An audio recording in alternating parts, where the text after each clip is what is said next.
এয়া ছজনাৰে সৈতে মাছ বনাম। ছজনা আলু এনেদৰে সৰিয়হ দি পেলাই দিছোঁ। এইফালে মাছ অলপ ভাজি থৈছোঁ আৰু এইফালে ফুলাকৈ মালপোৱা ভাজি আছোঁ। আমাৰ ৰমজান মাহ চলি আছে। ৰমজান মাহ মানে আচলতে দিনটো লঘোণে থকা সেইটো নহয়, বহুত নিয়ম থাকে।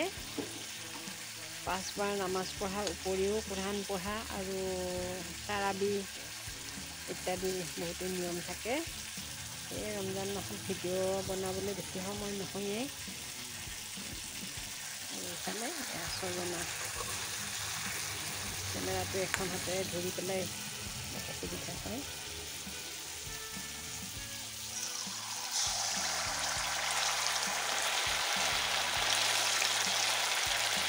মালপোৱাবোৰ ইয়াতে থৈছোঁ।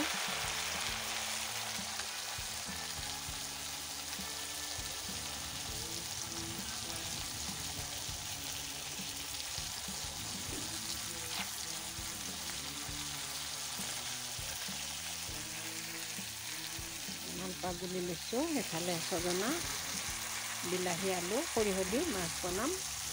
তাকে অকণমান আপোনালোকৰ সৈতে শ্বেয়াৰ কৰিলোঁ। গোটেই ভিডিঅ'টো শ্বেয়াৰ কৰি থকাৰ সময় নহ'ব, কাৰণ সন্ধিয়া 5:30 বজাৰ লগে লগে ৰোজা সমাপ্ত হ'ব। তাৰপিছত নামাজ পঢ়িব লাগিব। অকণমান দেখুৱালোঁ আৰু সকলোকে আন্তৰিক ধন্যবাদ জ্ঞাপন কৰিছোঁ। সকলো ভালে কুশলে থাকক, তাৰেই কামনাৰে আজিলৈ আহিছোঁ।